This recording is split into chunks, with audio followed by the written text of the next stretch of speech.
धुतले टाकलेले की त्याला कुठून तरी गंध लावला, एखादी उदबत्ती लावली की निघाला पठ्ठा कामाला, झाली आमची देवपूजा. तुम्ही देवाला उदबत्ती लावता ना रोज? खरं बोला बरं का आजच्या दिवस कीर्तना. उदबत्तीचा पुडा संपल्यानंतर तुम्हाला कुठं जावं लागतं आणायला? दुकानात, नाही का? मग दुकानात गेल्यानंतर तुम्ही दुकानदाराला काय म्हणता? भारी मधली दे, भारीची उदबत्ती दे. कोणत्या वासाची दे? कोणाला गुलाब, कोणाला केवडा, कोणाला मोगरा, नाही का? तुमच्या आवडीची का देवाच्या आवडीची? लावायची कोणाला? बघा धंदा. तुम्ही चांगला विचार करत जाऊ. कीर्तन झाल्यानंतर असे किती कीर्तन ऐकले तरी उपयोग होणार नाही. 7 दिवस ऐका नाही तर आयुष्यभर ऐका. फैसला एका मिनिटात होत असतो. फैसला करायचा जीवनाचा. जर फैसला झाला नाही तर करून काही उपयोग नाही. नुसती देवपूजा करून, सत्यनारायण घालून, होम हवन करून, नवरात्र करून काही उपयोग नाही हो. हे सगळं बाह्यांगाच आहे. हे जे जे डोळ्याला दिसतंय ना आणि आपण करतोय हे सगळं बाह्यांगाच आहे. बाह्यांगाचं करून सुख मिळणार नाही. सुख कशाला म्हणतात माहिती? माहितच नाही तरी सुख शोधायचा प्रयत्न चालू आहे. सुख किती छोटस आहे. सुख पाहता जेव्हा पाहे काय वळे, सुख पाहता जेव्हा पाहे सुख सर्व काय वळे, सुख पाहता जेव्हा पाहे सुख सर्व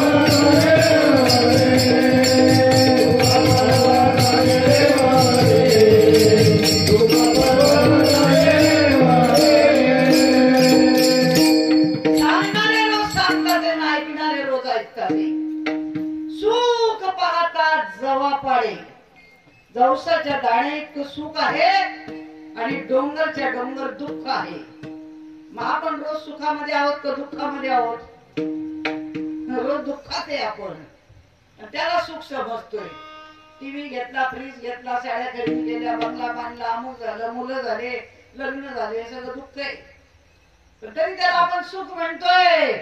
मग सुख कोणतं आहे? त्यांनी म्हणले जवसाच्या दाणे इतकं सुख आहे आणि ते सुख मिळवण्यासाठीच 84 लक्ष योनी, एक योनी, कोटी कोटीचा फेरा फिरलो पण ते कुठंच मिळालं नाही. आणि ते मिळण्याचं ठिकाण मात्र फक्त हेच आहे. त्या मनुष्य योनीमध्ये ते सुख मिळतं. सुख कुठे आहे? आत आहे का बाहेर आहे? तुम्हाला तहान लागते आतून, भूक लागते आतून, राग आतून, द्वेष आतून, मत्सर आतून, काम क्रोध आतून, सगळं आतून. मग सुख आतून पाहिजे का बाहेरून? आमचं सगळं बाहेरून चाललंय. बाहेरचं ते सुख नाहीये. सुख आहे ते आतमध्ये आहे आणि फक्त जवसाच्या दाण्याचं आहे. आणि ते मिळवण्यासाठी ज्याच्या जवळ सुख आहे तिथेच जावं लागेल. सुख वसे तय ठाई बहु पायी संतांनिया, बहु पायी संतांनिया, बहु पायी संतांनिया. सुख वसे तय ठाई बहु पायी संतांनिया, पायी संतांनिया, बहु पायी संतांनिया. मग आपल्याला सुख पाहिजे ना? सांगा, आपल्याला सगळं दुःख झाल्यानंतर, घरामध्ये प्रसंग झाल्यानंतर, जे काही वाईट घटना घडली, आपण कोणाचा दावा करतो? देवाचा. म्हणजे कोणाकडे जातो सुख मागायला? देवाकडे. म्हणजे सुख आहे देवाजवळ. बरोबर आहे? आणि देव कुठे आहे? कुठे आहे देव? आपल्या जवळ का बाहेर आहे?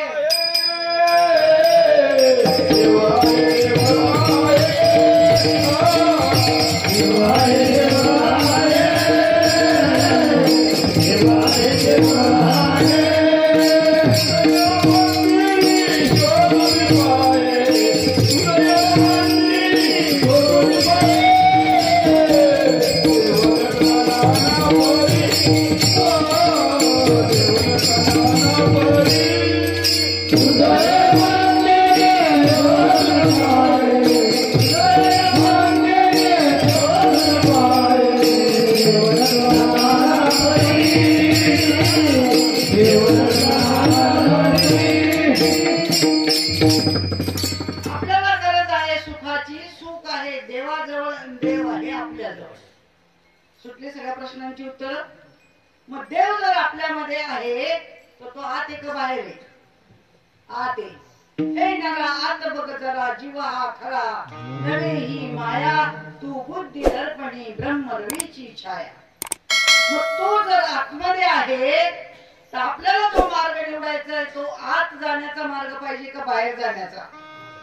आपल्याला बाहेरचे मार्ग दाखवतात इकडे काशी, इकडे बनारस, तिकडे त्र्यंबकेश्वर, तिकडे नाशिक, तिकडे काशी, तिकडे आळंदी, तिकडे पंढरपूर चाललेत ना ट्रिपा. कुठला मार्ग दाखवतात? बाहेरचा दाखवतात ते. पण तिथं दगडाचा, शाडूचा, पेनचा, सोन्याचा, चांदीचा आहे. पण खरा देव मात्र चैतन्यमय आहे. तीर्थी धोंडा पाणी हो तीर्थी धोंडा पाणी हो तीर्थी धोंडा पाणी हो तीर्थी धोंडा पाणी. देवलोकाला सज्जनी देवलोकाला सज्जनी देवलोकाला सज्जनी देवलोकाला सज्जनी देवलोकाला सज्जनी देवलोकाला सज्जनी. देवी सत्य वस्तू आहे, चैतन्यमय आहे. ती डोळ्याला दिसत नाही, शस्त्राने कापली जात नाही, पाण्याने ओली होत नाही, वाऱ्याने उडून जात नाही. सगळे महाराज तेच सांगतात. अशी जी वस्तू आहे ती नैनम चिंतती शस्त्राने नैनम धरती पावका. मग आहे ना ती वस्तू, मग ती आपल्यामध्ये आहे. आणि आपल्यामध्ये जी वस्तू आहे तिची ओळख करून घेणं या नाव भक्ती. कारण ओळखीला हरी साठविला कोटी होता त्याचे भेटी दुःख कैसे होता त्याचे भेटी दुःख कैसे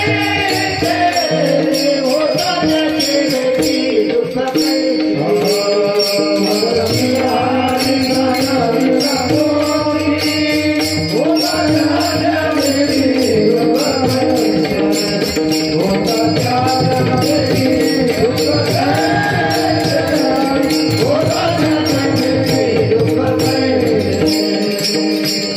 साधू संतांनी गॅरंटी दिलेली आहे, विश्वास ठेवावाच लागेल.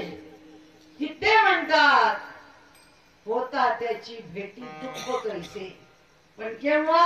त्याची ओळख करून घेतल्यानंतर. आता आम्ही रोज तुमच्या गावातून या दारावरून चाललेलो आहे, पण इथं कोण राहत हे आम्हाला माहित नाही. आणि प्रत्येक गावात तसंच असतं, सगळ्यांच्या ओळखी करून घेत नाही. पण कर्मधर्म संयोगाने कोणाच्या तरी निमित्ताने माहित झालं की इथे कोण राहतंय आणि ते आपले नातेवाईक आहेत. ही जर ओळख झाली तर रोजचं जाणं येणं वाढणार आणि ओळख वाढणार. पण केव्हा? ओळख झाल्यानंतर. तुम्ही 10 रुपये उसने मागतील ओळखीच्या माणसाला का बिगर ओळखीच्या माणसाला? तुमच्या घरातलं पीठ मीठ संपले, तुम्ही ओळखीच्या बाईकडे मागता का बिगर ओळखीच्या बाईकडे? मग 10 रुपये मागण्यासाठी सुद्धा ओळख लागते. मग सुख मागण्यासाठी देवाची ओळख असायला पाहिजे का नको? मग ओळख अगोदर करायला नको का? आधी ओळख असते मग व्यवहार असतो. मग आपल्याला जर व्यवहार करायचा आहे, रोज देवाची भक्ती करायची आहे, तर हळदी कुंकू वाहून उदबत्त्या लावून होणार नाही. तर काय करावं लागेल? तर साधू संतांनी सांगितलं फक्त त्याचं नामचिंतन करा, विषय संपला. तुम्हाला सत्यनारायण घालायला सांगितलं नाही, होम करायला सांगितले नाही, पायात चप्पल घालू नका, उपास करा, इकडं जा तिकडं जा, काही सांगितलेलं नाही. कारण त्यांनी सांगितलं योग याग विधी येणे नोहे सिद्धी वायाची उपाधी तंपधर्म. हे सगळे चिंतन करा, विषय संपला. तुम्हाला सत्यनारायण घालायला सांगितलं नाही, होम करायला सांगितले नाही, पायात चप्पल घालू नका, उपास करा, इकडं जा तिकडं जा, काही सांगितलेलं नाही. कारण त्यांनी सांगितलं योग याग विधी येणे नोहे सिद्धी वायाची उपाधी तंपधर्म. हे सगळे क्रोध वाढवणारी साधनं आहेत. योग याग विधीने देव सापडणार नाही. त्याच्या पलीकडे सांगितलं त्रिवेणी संगमी नाना तीर्थे भ्रमी पण चित्त नाही गाणी तरी व्यर्थ. जर त्या नावामध्ये चित्त नसेल तर तुम्ही किती जरी तीर्थक्षेत्राला गेलात तरी भगवंताची प्राप्ती होणार नाही. नाम उच्चारिता कंठी पुढे उभा जेठी पुढे उभा जेठी पुढे उभा जेठी. नाम उच्चारिता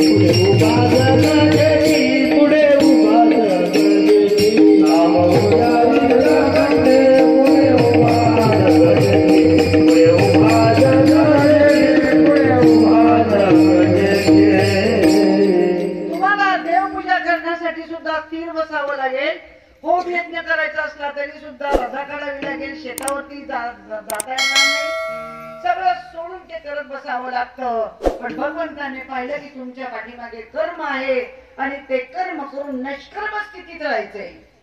कर्मण्येवाधिकार असते मा फलेषु कदाचन.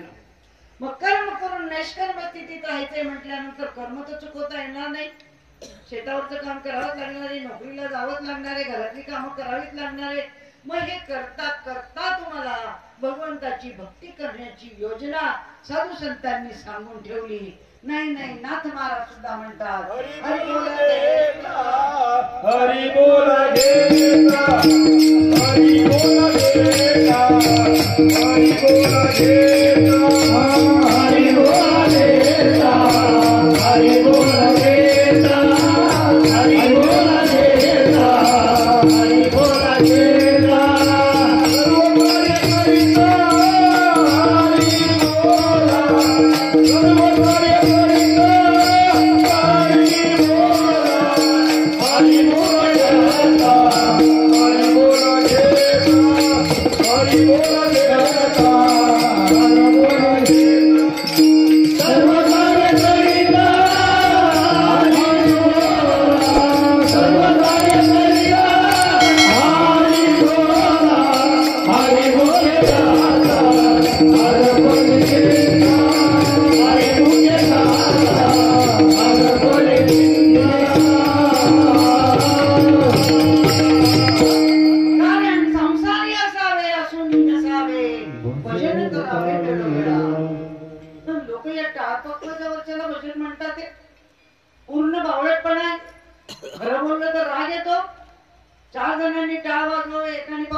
भगवंताचं यजन करणं म्हणजे भजन, आणि ते आपल्याला एकट्याला सुद्धा करता येतं.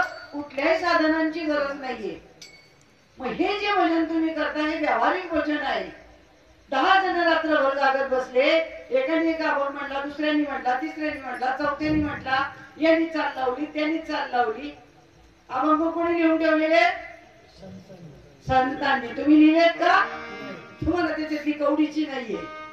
अभंग संतांनी लिहिले, फक्त तुम्ही त्याला चाली लावल्या. बरोबर आहे का चुकीचे? मग चाली लावणं म्हणजे भक्ती होईल का? होऊ शकत नाही. तुम्ही फक्त त्याला चाल लावून रंगवलंय, पण वस्तू अगोदरच तयार आहे. साधू संतांनी त्याची अनुभूती घेतली आणि ते अभंग लिहून ठेवलेले. अभंग म्हणजे ज्याचा कधीच भंग होणार नाही. आणि त्या अभंगांना तुम्ही चाली लावता, रात्र रात्र जागता, आणि त्याला तुम्ही भजनाचा कार्यक्रम म्हणता. जीव तोडून या करावे भजन, तेने नारायण देईल भेटी. मग जीव कुठून? इथून का इथून? इथून तोडायचा का इथून? श्वासाने करा भजन दयाळू, श्वासाने करा भजन, श्वासाने करा भजन दयाळू, श्वासाने करा भजन.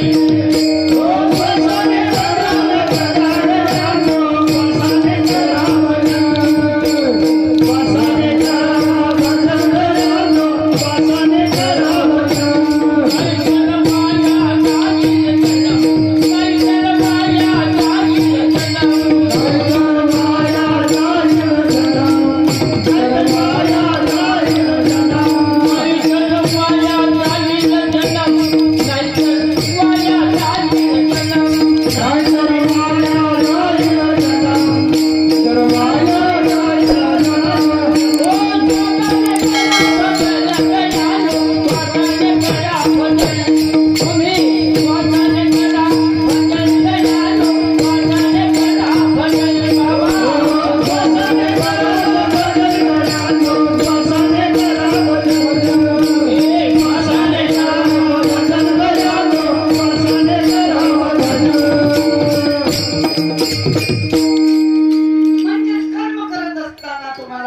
करता आली पाहिजे आणि ती योजना फक्त संतांनाच माहिती आहे. ती योजना कोणालाच माहित नाही. आणि म्हणून जीवनामध्ये सुद्धा सरकारकडे जेवढ्या योजना आहेत ना तेवढ्या तुमच्यापर्यंत पोहोचत नाही का. आहेत योजना तुमच्यासाठीच आहे, परंतु त्या तुमच्यापर्यंत पोहोचत नाही, तुम्हाला त्याचा फायदा मिळत नाही. तसं संतांनी ही जी कर्मराहटी ती करत असताना सुख कसं मिळवायचं याची योजना सर्वांसाठी उपलब्ध करून ठेवली, परंतु ती आपल्यापर्यंत पोहोचत नाही. किती उदाहरणं सांगायची हो, सगळ्यांमध्ये आपण खूप तरबेज आहोत. आता समजा इतकं सामान्य उदाहरण सांगते तुम्हाला. तुमच्याकडे ते रेशन वरती हे मिळालं का तुम्हाला, आनंद शिदाकर काय म्हणतात ते मिळालं ना? सगळ्यांना माहिती आहे ना? मला माहित नाही बरं का, पण मी सांगते उदाहरण तुम्हाला, नाही का. तुम्ही पैसे आले आमचं पांढरा कार्ड आहे ना, आम्हाला नाही भेटत रेशन बिशन.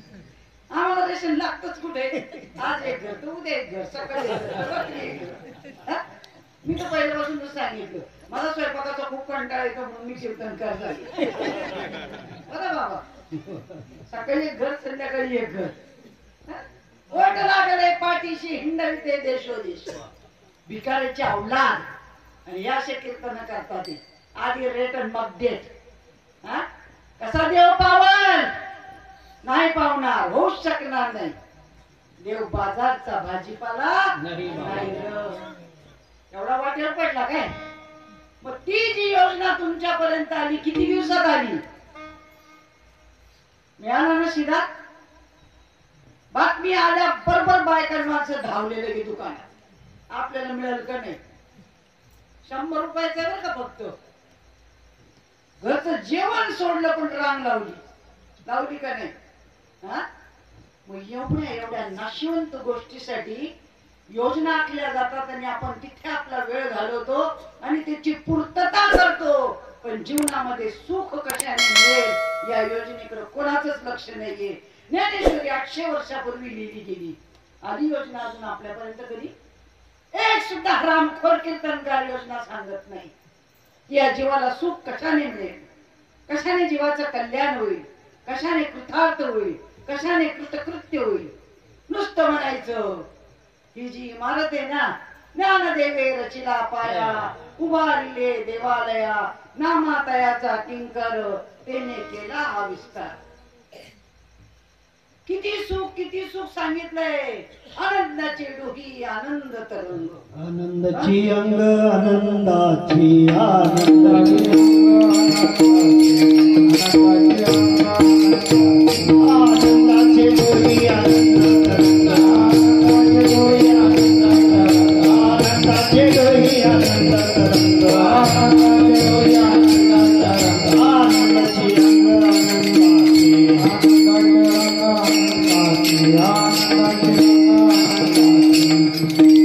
नाशिवंत गोष्टी मिळाल्या तरी आनंद मिळतो आम्हाला, तो क्षणिक असतो.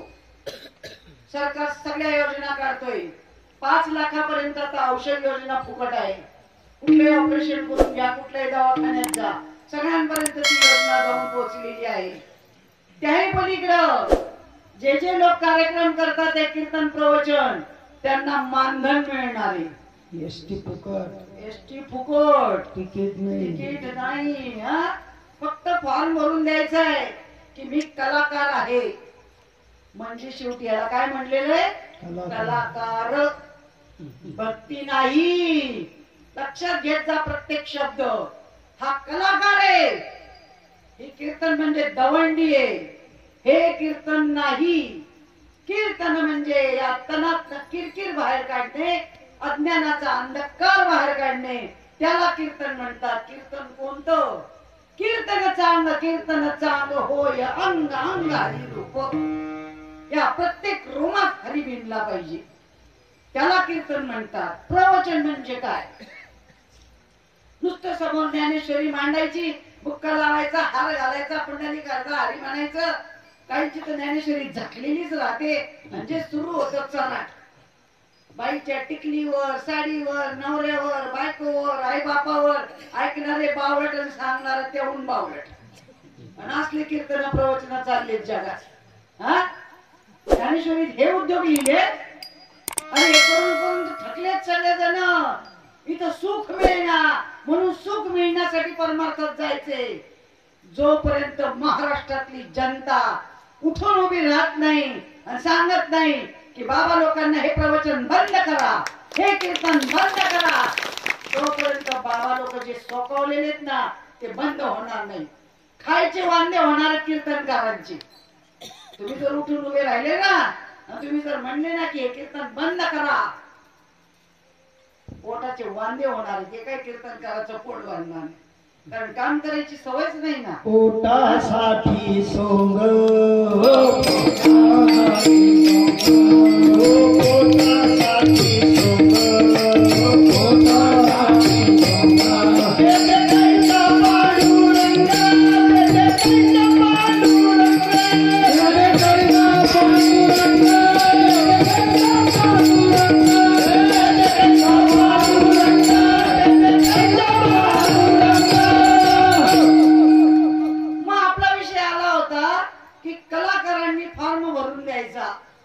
सगळ्या योजना निघाल्या बरं का सरकारकडं, कारण त्यांना नोकऱ्या नाही, जॉब नाही, शेती नाही, नुसते कीर्तन करत फिरतात. परंतु पैसे काय कमी घेतात का?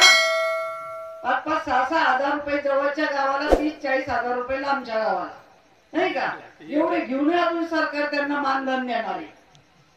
त्यांनी फॉर्म भरून दिला की आम्ही भिकारी आहोत, आमचं पोट काही केल्या भरत नाही, आम्हाला काही नोकरी धंदा नाही, मायबाप नाही, कोणीच नाही, आम्ही बेवारस आहोत, की सरकार त्यांना पैसे देणार आहे. इथं कथा मांडायचं काम चालू केलेलं आहे. प्रत्येक गावाला मांडव घालायचा, शिवपुराण ऐका, महापुराण ऐका, भागवत ऐका, रामायण ऐका. तुम्ही तसे आणि तेही तसे. उगल्या बाजारी कथा, उगल्या बाजारी कथा, उगल्या बाजारी कथा, उगल्या बाजारी कथा, उगल्या बाजारी कथा, उगल्या बाजारी कथा, उगल्या बाजारी कथा, उगल्या बाजारी कथा, उगल्या बाजारी कथा, उगल्या बाजारी कथा, उगल्या बाजारी कथा, ये नावले पंढरीनाथा. उगल्या बाजारी कथा, उगल्या बाजारी कथा, ये नावले पंढरीनाथा, ये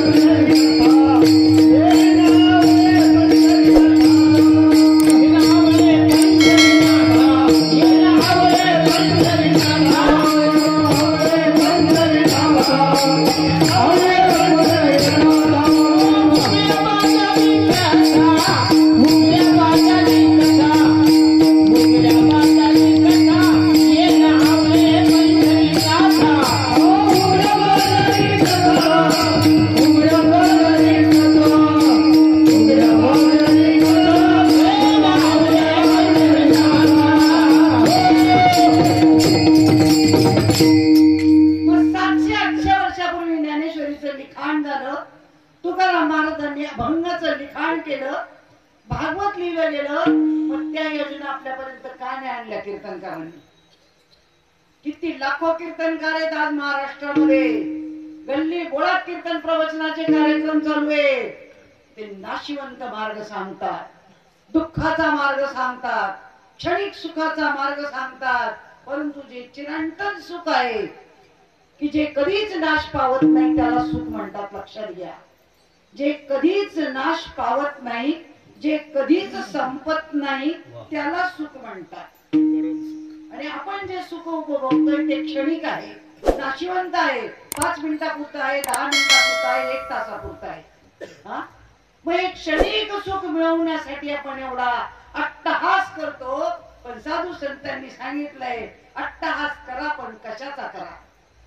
क्षणोक्षणी हाची करावा विचार, करावया माया भवसिंधू, करावया भवसिंधू, करावया माया भवसिंधू. क्षणोक्षणी हाची करावा विचार, करावया माया भवसिंधू,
क्षणाक्षणाला ग्रासला चाललाय, पण तरी आपल्याला त्याचा विचार नाही.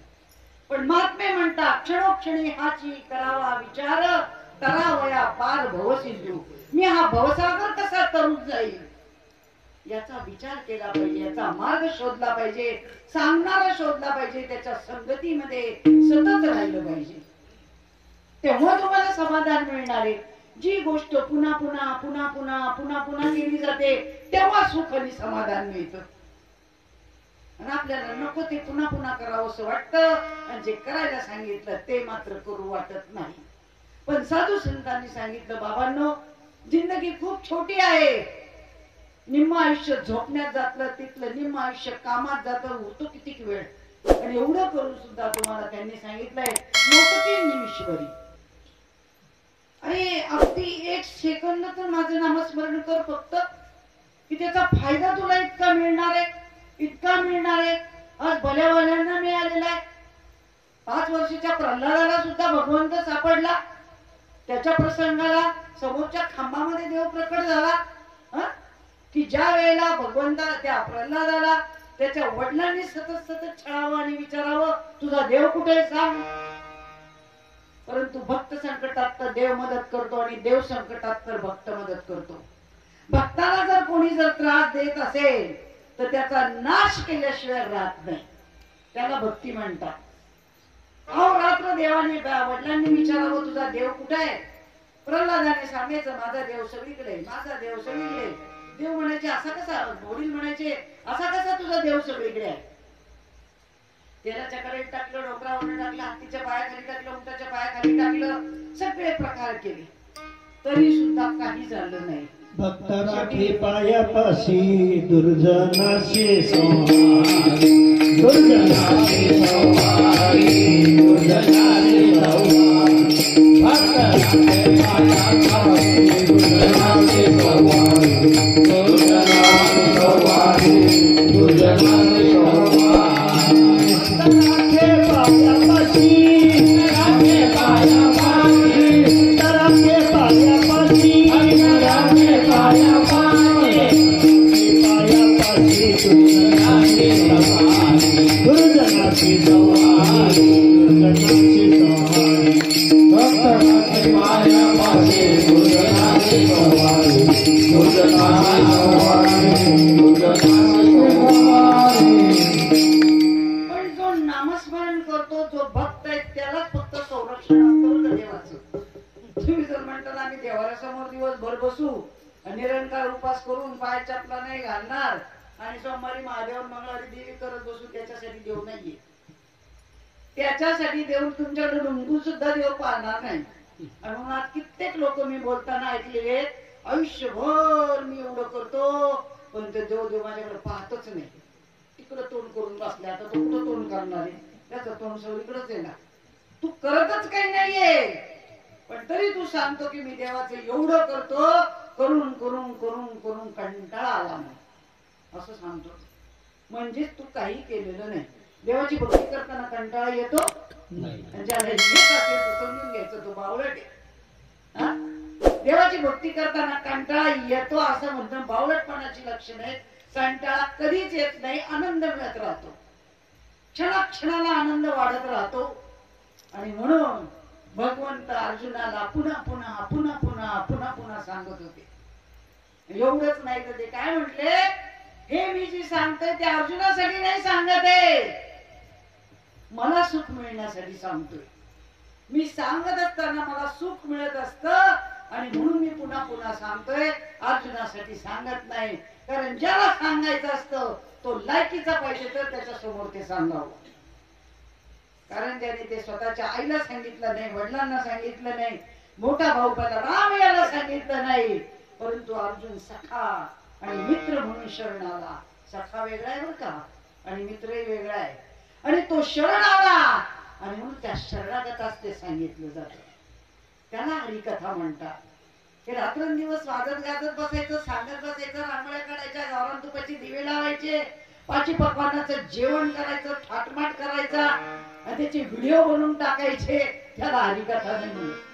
हरिकथा त्याहून वेगळी आहे की जिथं चिंतन अहोरात्र केलं जातं नवे नवे त्याच्यापासून सुख मिळतं. कारण आपण सुरुवातीलाच म्हणतो सर्व सुखाचे आगर, सर्व सुखाचे आगर आणि बाप रुक्मा देवीवर